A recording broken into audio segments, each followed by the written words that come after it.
paz, meus irmãos. O tema da nossa reflexão de hoje é De Volta à Casa do Pai. O texto base se encontra em Lucas 15. O Evangelho de Lucas foi endereçado a Teófilo, um conhecido dele que tinha aceitado a Cristo, mas que tinha algumas dúvidas com relação à veracidade dos fatos.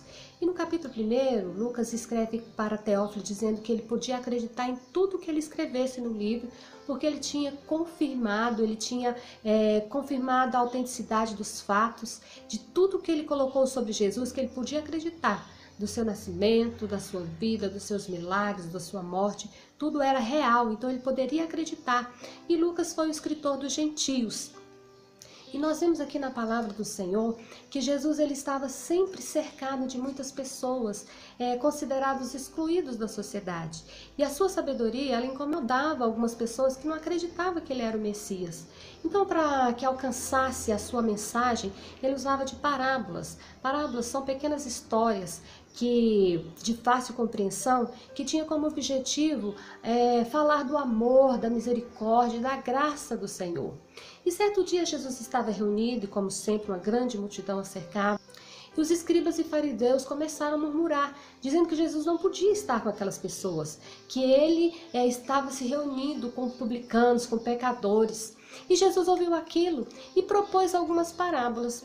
E dentre as parábolas ele falou de um certo homem que tinha 2 filhos e que o mais novo pediu a sua parte da herança e falou: pai, eu não quero mais que o Senhor administre meus bens, eu não quero mais ficar sobre a sua ordem, eu quero que o Senhor me dê a minha parte da herança. E assim o pai fez, deu a ele a parte da herança. E passado alguns dias esse jovem foi para uma terra distante e ali ele gastou tudo que tinha com os amigos, com os falsos amigos, os amigos que quando ele tem dinheiro estavam com ele, mas que quando acabou abandonou. E aí ele ficou ali perdido, sem trabalho, com fome. Aqui nós vemos o perfil desse jovem. Eu anotei algumas características desse jovem. Quais são elas? Ele era imaturo, ele era inconsequente, ele era interesseiro, ele foi insensível ao amor do pai, ele achou que gastar o dinheiro da sua herança traria felicidade. E aqui nós vemos que ele estava assim, totalmente desalinhado das suas expectativas. O pastor Neil Barreto, em suas mensagens, ele sempre diz que liberdade sem maturidade gera irresponsabilidade.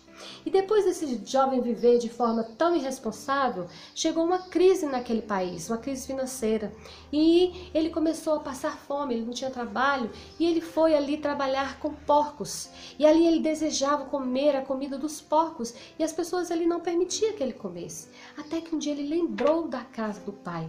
E eu quero citar aqui alguns passos que fez com que esse jovem desejasse retornar para casa. O primeiro passo: ele despertou, ele caiu em si. Eu tenho casa, eu posso voltar. O segundo passo foi que ele refletiu: na casa do meu pai, abundância de pão, na casa do meu pai tem fartura e eu aqui pereço de fome. O terceiro passo dele foi o arrependimento. Ele arrependeu de ter usado a sua liberdade de forma irresponsável e ali ele pensou: eu vou chegar até meu pai, eu vou me humilhar, eu vou dizer a ele, eu vou me arrepender e eu sei que ele vai ter misericórdia de mim. E o próximo passo dele foi a decisão. Ele decidiu: eu irei ter com meu pai. Ele levantou e foi. O que esse jovem não esperava é que o pai estaria ali de braços abertos esperando por ele. O pai estava ansioso, todos os dias ele olhava no caminho para ver se seu filho chegava. E qual foi a alegria desse pai ao ver esse jovem retornando para casa? Mas neste contexto nós ainda encontramos o segundo personagem, o filho perdido em casa. A palavra do Senhor nos conta que esse jovem, chegando à tarde, ele voltou do trabalho e escutou músicas e danças. E como ele era assim muito rabugento, muito chato, ele perguntou ao servo assim: o que está acontecendo? Que festa é essa? Que barulho é esse? Que povo desafinado, que guitarra alta, talvez ele tenha dito. Se ele fosse um cara legal, ele iria saber o que estava acontecendo, que festa era aquela, por que estava havendo dança. Mas do contrário, ele não quis nem saber. E o pai quis convencê-lo a entrar na festa, mas ele disse assim: pai, eu estive aqui todo o tempo trabalhando para o Senhor como escravo. Eu nunca te desobedeci e o Senhor nunca me deu um cabrito para eu festejar com os meus amigos. Irmãos, aqui nós vemos umas características desse jovem que estava perdido dentro de casa. Quais são elas? Ele era murmurador. Ele reclamava de tudo, nada para ele estava bom, tudo era ruim, tudo eu, tudo eu. Onde está meu irmão que não está aqui para me ajudar? Onde está aquela criatura que sumiu? Ele servia ao pai por obrigação, não por amor. Ele era rancoroso, ele tinha mágoa do irmão que tinha ido embora, ele era invejoso. Ele não queria que o pai fizesse uma festa para o irmão que retornou, mas sim para ele que estava ali. Ele achava-se superior ao irmão, porque o irmão tinha pecado, tinha errado, e ele não, ele se considerava melhor do que o seu irmão. Ele achava que seu pai era injusto, que ele não podia estar fazendo aquilo, celebrando a volta do irmão. E ele recusou a dar o perdão ao seu irmão. Nós podemos mencionar aqui que havia 2 perdidos, um filho perdido no mundo e um filho perdido em casa. O filho mais novo, ele quis viver a sua liberdade, ele saiu, ele foi, mas ele não esqueceu dos valores que ele aprendeu em casa, daquilo que ele aprendeu, que o pai ensinou. Ele sabia que o pai que ele conhecia iria aceitá-lo de volta. Então ele veio, ele se humilhou e alcançou misericórdia. Já o filho que estava perdido dentro de casa, ele vivia angustiado, preso em si mesmo, preso na rotina, preso na mesmice, preso na zona de conforto, de não querer usufruir da bênção diária que o pai dá. Ele não precisava pedir cabrito para o pai, ele podia simplesmente fazer festas quantas ele quisesse, ele podia estar ali o tempo todo celebrando, mas ele estava tão fechado na sua angústia que impossibilitava que ele visse o que o pai tinha a oferecer para ele diariamente. Tanto o filho perdido no mundo quanto o filho perdido em casa pode contar com o amor incondicional desse pai. Um pai bondoso, um pai amoroso, um pai cuidadoso, um pai que perdoa, que o filho, quando reconhece as suas falhas e volta para casa, o pai o espera com amor, o pai vai te dar vestes novas, sandálias novas e vai colocar um anel no seu dedo como sinal de honra. Vamos agora falar sobre as aplicações práticas desta palavra. Esta palavra foi muito pertinente, eu aprendi muito com ela.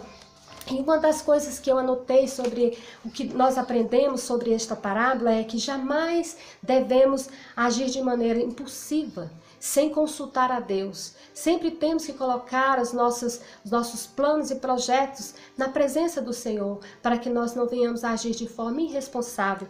Devemos servir ao Senhor com alegria, não por obrigação. Nós devemos fazer tudo para a honra e glória do nome dEle. Não devemos basear a nossa vida com a dependência emocional daquilo que o outro possa nos oferecer, ou seja, as curtidas, os likes, mas nós devemos se preocupar com aquilo que o Senhor pensa a nosso respeito, aquilo que nós temos oferecido ao Senhor, que seja algo sincero. Nós devemos sempre ser sensível aos nossos irmãos, ser generosos e compassivos com os nossos irmãos. Nós não devemos ser murmuradores, mas sempre gratos pelo aquilo que o Senhor nos dá e até por aquilo que Ele nos dá, porque talvez seja uma forma de livramento para as nossas vidas. Nós não devemos ignorar a prática do perdão, como aconteceu com aquele jovem que se achou superior, que ele viu que o irmão errou e ele achou que ele era melhor do que o irmão, por isso o irmão não deveria ser perdoado. E nós não devemos que a vaidade nos impeça de praticar o perdão, de reconhecer também os nossos erros, porque nós somos falhos, nós temos que deixar este olhar julgador. E concluindo esta palavra, nós vemos que essa parábola do filho pródigo, embora ela tenha sido para confrontar os religiosos da época, ele também é bastante atual. Nós aprendemos com o filho mais novo que o pior do que sair de casa é não se arrepender e voltar. E nós sabemos que sim, erramos, mas nós podemos contar com a misericórdia do Senhor. E como foi ministrado pelo irmão Christopher no vídeo que ele postou na igreja, há sempre tempo de recomeçar, há sempre tempo de voltar para a casa do Pai. Com o irmão mais velho, nós aprendemos que nós devemos fugir de nós mesmos quando nós achamos superiores ao nosso irmão. Nós não devemos nunca duvidar da justiça do Senhor e nós devemos sempre celebrar a conquista dos nossos irmãos como se fosse nossa. E com o Pai, esse Pai bondoso que representa aqui o nosso Deus, sabemos que sem merecer o Senhor nos amou, sem merecer nós podemos contar com Ele e sempre temos a casa do Pai para voltar. Que a graça do Senhor possa te alcançar, que a glória do Senhor possa estar presente na sua vida e que a paz do nosso Deus alcance o seu coração. Amém?